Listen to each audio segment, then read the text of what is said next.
বন্ধুরা, Uddalaka and moms কিচেনে তোমাদের সবাইকে স্বাগত।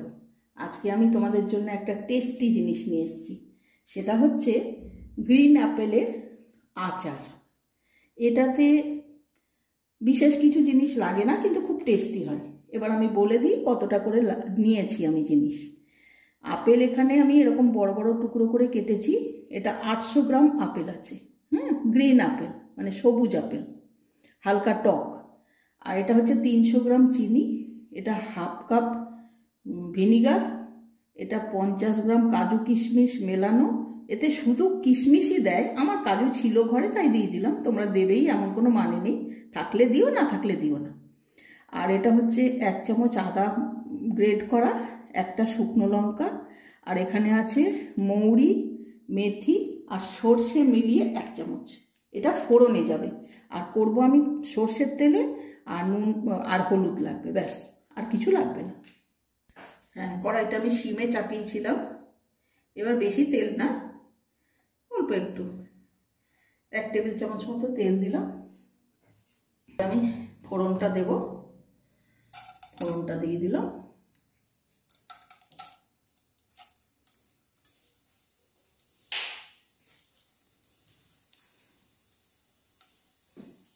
শুকনো লঙ্কাটা দিয়ে দিলাম, এটা একটু টক মিষ্টি ঝাল হবে।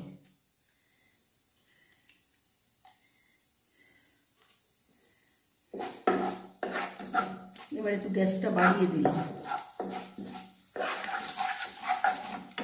ফোড়নটা দিয়ে একটু ভাজা হবে, তখন আমি আপেলটা এর মধ্যে দেব।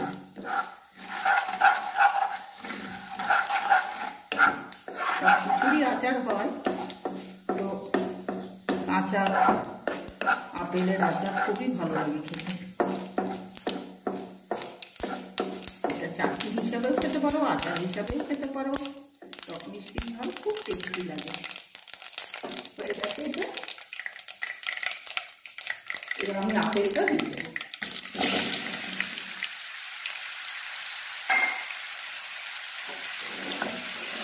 আপেল বেশিক্ষণ কেটে রাখলে লাল হয়ে যায়, এই জন্য সাথে সাথেই কাটতে হয়। আর যদি আগে কাটতে হয় তাহলে একটু ভিনিগার মাখিয়ে অথবা একটু হলুদ মাখিয়ে রেখে দেয়, তাহলে আর কালারটা চেঞ্জ হবে না।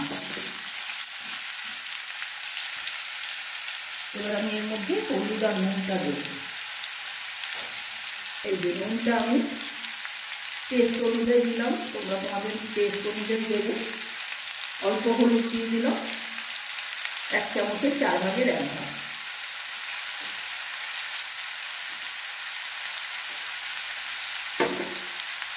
এবার একটু নাড়িয়ে মিশিয়ে দেবো।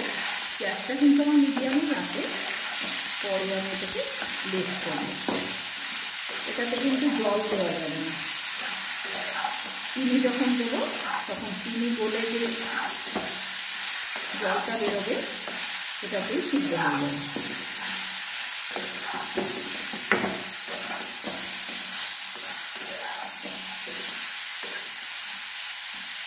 এবার আদাটা দিয়ে দেবো। গ্রেট করে রাখা আদাটা আমি দিয়ে দিলাম, দিয়ে মিশিয়ে দিলাম। খুব বেশি করতে হবে না, জাস্ট একটু মিশিয়ে দিলাম। খুব সুন্দর একটা গন্ধ বেরোবে, মেথির একটা দারুণ গন্ধ আছে। মেথি, সর্ষে এগুলো না দিলে যেমন আচার হয় না, এমনি একটু বেশি মশলাও যায় না অবশ্য, খুব সিম্পলভাবেই এটা হয়। এবার আমি এর সাথে কাজু কিশমিশটা দিয়ে দিলাম।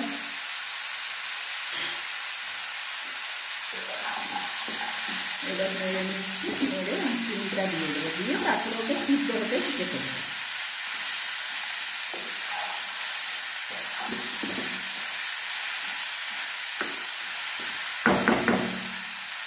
আচারটা বেশি ছোটো করে কাটতে হয় না, একটু বড় করে কাটলেই হয়। এই এবার আমি চিনিটা দিয়ে দিলাম। চিনিটা কমানো বাড়ানো যায় নিজের টেস্ট অনুযায়ী। এবার আমি লেস করে দিলাম গ্যাসটা। এই চিনিটা জল থাকে এগুলি সিদ্ধ হয়ে যায়।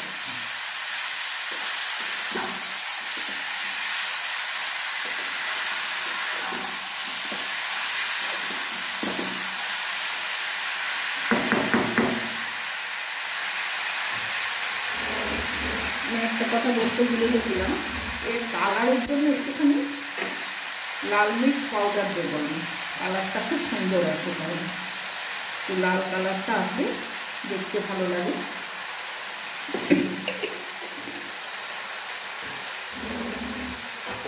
দেখো তুমি জল ছাড়তে শুরু করে দিয়েছে অলরেডি।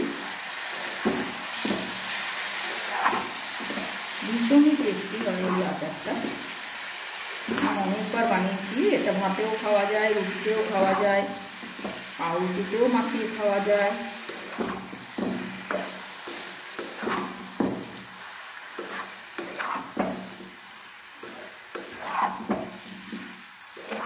বন্ধুরা, তোমাদের যদি আমার রান্না ভালো লাগে তাহলে চ্যানেলটাকে সাবস্ক্রাইব করে আমাদের পাশে থেকো, আমাদের উৎসাহ বাড়িও।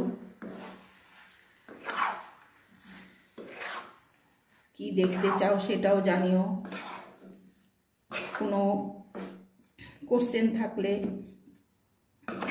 সেটাও জিজ্ঞাসা করতে পারো, কোনো অসুবিধা নেই। এবার আমি এটা 10 মিনিটের জন্য ঢেকে দেবো। মাঝে আমি খুলে মাঝে মধ্যে একটু দেখবো, কিন্তু এখন আমি এটা ঢেকে দেবো। ঠিক 10 মিনিট পর দেখবো ঠিক কি পজিশন।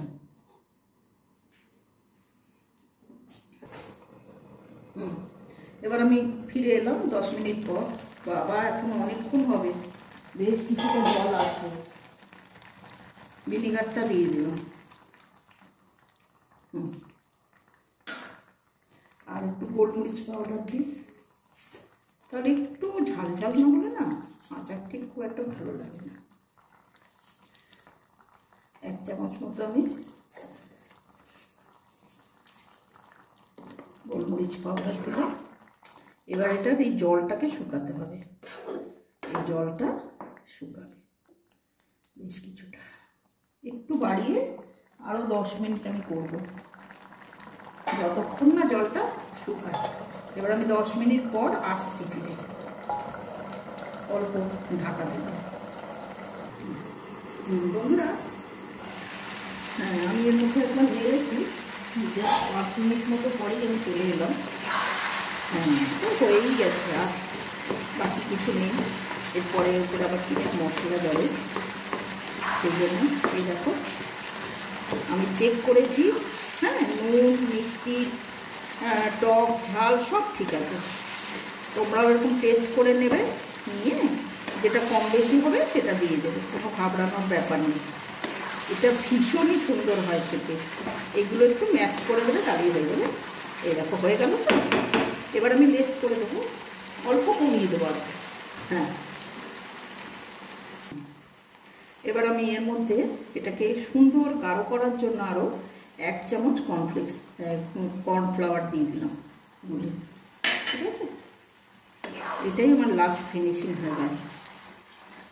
আর শেষে দেব আমি ভাজা মশলার গুঁড়ো।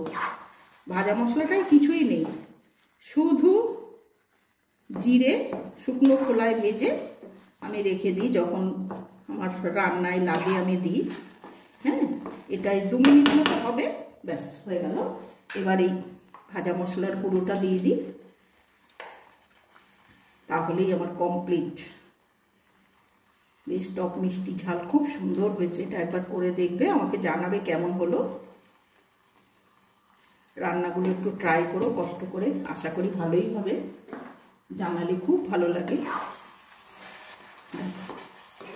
একদম হয়ে গেছে। এটা তো ভাজা মশলার গুঁড়ো দিলাম, তাই আর এটাকে ফোটাবার কোনো দরকার নেই, অফ করে দিলাম, হয়ে গেছে, একদম রেডি। এবার আমি এটাকে ঢেলে দেখাবো তোমাদের কেমন হয়েছে। বন্ধুরা দেখো, আমার আচার একদম রেডি। তোমরা কিন্তু অবশ্যই ট্রাই করবে, কেমন হলো জানাবে। কেমন? ভালো থেকো, আবার পরে আসবো একটা নতুন রেসিপি নিয়ে। কেমন?